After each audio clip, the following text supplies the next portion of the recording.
मी होते का तिथे? मला माहिती आहे का ते? मग मी कसं एखाद्या व्यक्तीचं नाव घेऊन त्याच्यामध्ये आरोप करणार? मी सांगते की जो असेल, कोणी असेल, त्याला शिक्षा झालीच पाहिजे, त्याला कुठल्याही बाबतीमध्ये सूट मिळाली नाही पाहिजे. आणि मुख्यमंत्र्यांनी त्याच्यावर सकारात्मक उत्तर दिलंय. त्या दिवशी अशी घटना जिथे घडली त्याच्या 2 दिवस आधी, त्याच्या 2 दिवस नंतर, त्या क्षणाला या राज्यभरामध्ये कितीतरी घटना घडल्या आहेत, त्याच्याकडे आपण वळूनही पाहत नाहीये. त्या बिचाऱ्या संतोष देशमुखचा माझा कार्यकर्ता होता तो. त्याच्या लेकरांचा चेहरा बघून माझ्या मनामध्ये काय वाटतंय हे मी तुम्हाला सांगण्याची आणि त्याचं मोठं प्रदर्शन मांडण्याची आवश्यकता नाही. फक्त ह्याच्यातून काहीतरी वेगळं मिळवण्याचा प्रयत्न कोणीही करू नये.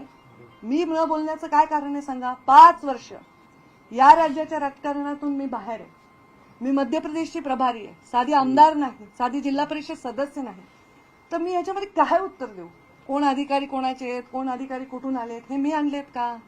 तेव्हाच्या मुख्यमंत्र्यांनी, तेव्हाच्या उपमुख्यमंत्र्यांनी, तेव्हाच्या पालकमंत्र्यांनी, तेव्हाच्या यंत्रणेने ते आणलेत. आता ते स्वतःही म्हणतात की आम्हाला ह्याच्यात शोध लागला पाहिजे, तपास लागला पाहिजे, योग्य माणसाला शिक्षा झाली पाहिजे.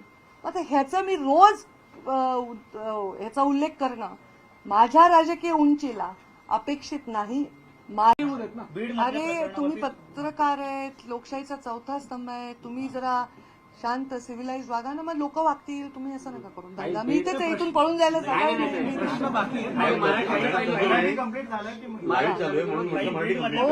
तुम्ही बोलत नाहीये, तुम्ही प्रतिक्रिया सुरेश दसाने आरोप केलाय तुमच्यावरती. हे पहा, मी माझ्या छोटी जी माझी लेवल आहे त्या लेवलच्या विषयांना हाताळते. फार काही माझ्यापेक्षा मोठ्या अभ्यास असणाऱ्या लोकांच्या विषयांवर मी काही उत्तर देऊ शकत नाही. पण मी एवढं सांगेन की महाराष्ट्रामध्ये पहिल्यांदा मुख्यमंत्र्यांना जे पत्र लिहिलं SIT लावण्याचं, ते मी लिहिलं. मी ते तुम्हाला कॉपी देऊ शकते. त्याचबरोबर मी जिथे जिथे आवश्यक आहे तिथे तिथे व्यक्त झाले. मी व्यक्त होण्याचं कारण, न होण्याचं काय कारण आहे? माझ्या जिल्ह्यामध्ये एका तरुणाची निर्घृण हत्या झालेली आहे आणि त्या ठिकाणी मी व्यक्त झाले. त्यावेळी SIT लावावी अशी मागणी केली. प्रत्येक वेळी नागपूरमध्ये मी मीडियाला त्या संदर्भामधलं माझं मत स्पष्ट सांगितलंय. आणि माझा विश्वास, राज्याचे मुख्यमंत्री कोण आहे? देवेंद्रजी फडणवीस आहेत. तेच राज्याचे गृहमंत्री आहेत. त्यांनी माझ्या विधानसभेच्या फ्लोअरवर उत्तर दिलं की ते यामध्ये पूर्ण तपास लावतील, कोणालाही क्षमा करणार नाहीत आणि कुठल्याही प्रकारच्या कोणाचंही कोणी कितीही ह्याच्यामध्ये इन्व्हॉल्व असेल, मोठं असेल, लहान असेल, हे पाहणार नाही. हे त्यांच्या तोंडचे वाक्य आहेत विधानसभेत. मी कॅबिनेटमधली एक मंत्री आहे. जेव्हा माझे मुख्यमंत्री विधानसभेच्या पवित्र फ्लोअरवर सांगतात की आम्ही याची चौकशी करू, ज्यांनी निर्घृण हत्या केली आहे त्यांना पकडू आणि त्यांना आम्ही कडक शिक्षा करू, तर मी त्याला परत त्या विषयाला सतत चालू ठेवणं, मला नाही वाटत की माझा उद्देश त्याच्यातनं सरळ स्पष्ट होतो. जर असं ते म्हणले तर आम्ही त्या तपासाबद्दल सकारात्मकता बाळगली पाहिजे, आम्ही त्यांच्यावर विश्वास ठेवला पाहिजे. आणि त्यांनी विधानसभेच्या फ्लोअरवर सांगितल्यानंतरही जर आम्ही काहीतरी त्याचा विषय वाढवत असू किंवा मोर्चाच्या माध्यमातून आपण सरकारवरच प्रश्न आहे ना ते इनडायरेक्टली, तर माझ्या मनात जराही प्रश्नचिन्ह नाही की गृहमंत्री याच्यामध्ये कुठलीही कचुराई करतील. माझ्या मनात पूर्ण विश्वास आहे. तर मग मी रोज रोज या विषयावर बोलावं अशी माझी मानसिकता नाही. मला या विषयावर पूर्णपणे संवेदना माझ्या मनामध्ये आहे.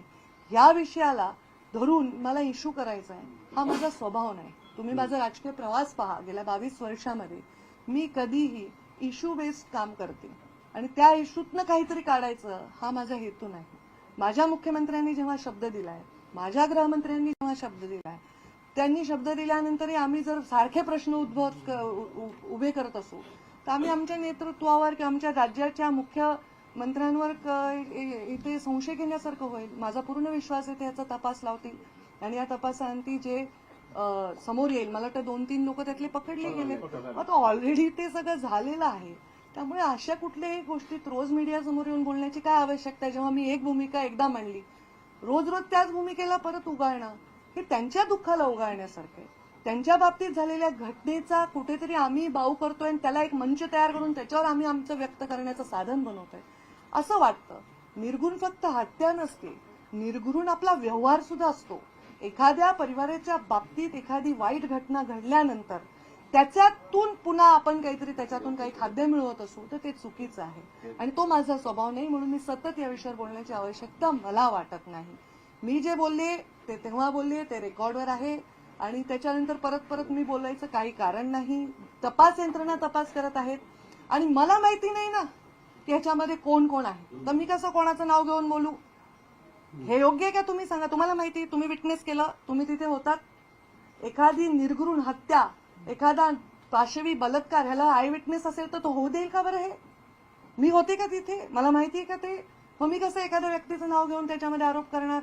मी सांगते की जो असेल, कोणी असेल, त्याला शिक्षा झालीच पाहिजे. त्याला कुठल्याही बाबतीमध्ये सूट मिळाली नाही पाहिजे. आणि मुख्यमंत्र्यांनी त्याच्यावर सकारात्मक उत्तर दिलंय. त्या दिवशी अशी घटना जिथे घडली त्याच्या 2 दिवस आधी, त्याच्या 2 दिवस नंतर, त्या क्षणाला या राज्यभरामध्ये कितीतरी घटना घडल्या आहेत, त्याच्याकडे आपण वळूनही पाहत नाहीये. त्या बिचाऱ्या संतोष देशमुखचा माझा कार्यकर्ता होता तो. त्याच्या लेकरांचा चेहरा बघून माझ्या मनामध्ये काय वाटतंय मी तुम्हाला सांगण्याची आणि त्याचं मोठं प्रदर्शन मांडण्याची आवश्यकता नाही. फक्त ह्याच्यातून काहीतरी वेगळं मिळवण्याचा प्रयत्न कोणीही करू नये. मी न बोलण्याचं काय कारण आहे सांगा? 5 वर्ष या राज्याच्या राजकारणातून मी बाहेर आहे. मी मध्य प्रदेशची प्रभारी आहे, साधी आमदार नाही, साधी जिल्हा परिषद सदस्य नाही. तर मी याच्यामध्ये काय उत्तर देऊ? कोण अधिकारी कोणाचे आहेत, कोण अधिकारी कुठून आलेत, हे मी आणलेत का? तेव्हाच्या मुख्यमंत्र्यांनी, तेव्हाच्या उपमुख्यमंत्र्यांनी, तेव्हाच्या पालकमंत्र्यांनी, तेव्हाच्या यंत्रणेने ते आणलेत. आता ते स्वतःही म्हणतात की आम्हाला ह्याच्यात शोध लागला पाहिजे, तपास लागला पाहिजे, योग्य माणसाला शिक्षा झाली पाहिजे. आता ह्याचं मी रोज ह्याचा उल्लेख करणं माझ्या राजकीय उंचीला अपेक्षित नाही. अरे तुम्ही पत्रकार आहेत, लोकशाहीचा 4था स्तंभ आहे, तुम्ही जरा शांत सिव्हिलाइज वागा ना, मग लोक वागतील. तुम्ही असं नका करून दादा. मी ते इथून पळून जायला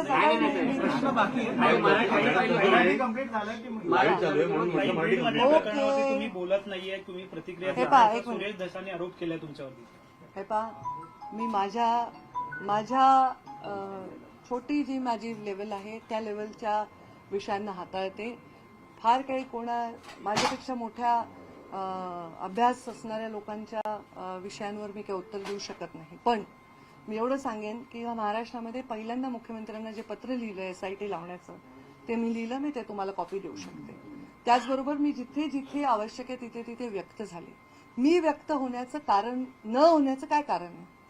माझ्या जिल्ह्यामध्ये एका तरुणाची निर्घृण हत्या झालेली आहे आणि त्या ठिकाणी मी व्यक्त झाले. त्यावेळी SIT लावावी अशी मागणी केली. प्रत्येक वेळी नागपूरमध्ये मी मीडियाला त्या संदर्भामधलं माझं मत स्पष्ट सांगितलंय. आणि माझा विश्वास, राज्याचे मुख्यमंत्री कोण आहे? देवेंद्रजी फडणवीस आहेत. तेच राज्याचे गृहमंत्री आहेत.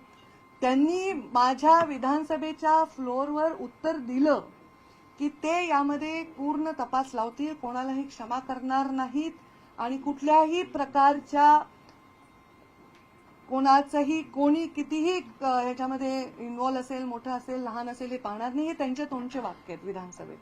मी कॅबिनेटमधली एक मंत्री आहे.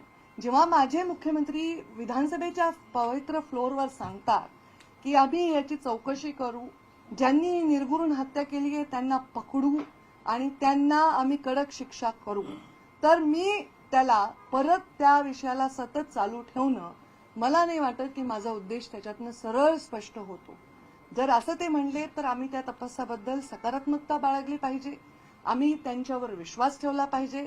आणि त्यांनी विधानसभेच्या फ्लोअरवर सांगितल्यानंतरही जर आम्ही काहीतरी त्याचा विषय वाढवत असू किंवा मोर्चाच्या माध्यमातून आपण सरकारवरच प्रश्न आहे ना ते इनडायरेक्टली, तर माझ्या मनात जराही प्रश्नचिन्ह नाही की गृहमंत्री याच्यामध्ये कुठलीही कचुराई करतील. माझ्या मनात पूर्ण विश्वास आहे. तर मग मी रोज रोज या विषयावर बोलावं अशी माझी मानसिकता नाही. मला या विषयावर पूर्णपणे संवेदना माझ्या मनामध्ये आहे. या विषयाला धरून मला इश्यू करायचा आहे हा माझा स्वभाव नाही. तुम्ही माझा राजकीय प्रवास पहा. गेल्या 22 वर्षामध्ये मी कधीही इश्यू बेस्ड काम करते आणि त्या इश्यूतनं काहीतरी काढायचं हा माझा हेतू नाही. माझ्या मुख्यमंत्र्यांनी जेव्हा शब्द दिलाय, माझ्या गृहमंत्र्यांनी जेव्हा शब्द दिलाय, त्यांनी शब्द दिल्यानंतरही आम्ही जर सारखे प्रश्न उभे करत असू तर आम्ही आमच्या नेतृत्वावर किंवा आमच्या राज्याच्या मुख्य मंत्र्यांवर इथे संशय घेण्यासारखं होईल. माझा पूर्ण विश्वास आहे ते याचा तपास लावतील आणि या तपासांती जे समोर येईल. मला वाटतं 2-3 लोक त्यातले पकडले गेले. आता ऑलरेडी ते सगळं झालेलं आहे. त्यामुळे अशा कुठल्याही गोष्टीत रोज मीडियासमोर येऊन बोलण्याची काय आवश्यकता आहे. जेव्हा मी एक भूमिका एकदा मांडली, रोज रोज त्याच भूमिकेला परत उगाळणं हे त्यांच्या दुःखाला उगाळण्यासारखं आहे. त्यांच्या बाबतीत झालेल्या घटनेचा कुठेतरी आम्ही बाऊ करतोय आणि त्याला एक मंच तयार करून त्याच्यावर आम्ही आमचं व्यक्त करण्याचं साधन बनवतोय असं वाटतं. निर्गुण फक्त हत्या नसते, निर्गुण आपला व्यवहार सुद्धा असतो. एखाद्या परिवाराच्या बाबतीत एखादी वाईट घटना घडल्यानंतर त्याच्यातून पुन्हा आपण काहीतरी त्याच्यातून काही खाद्य मिळवत असू तर ते चुकीचं आहे आणि तो माझा स्वभाव नाही. म्हणून मी सतत या विषयावर बोलण्याची आवश्यकता मला वाटत नाही.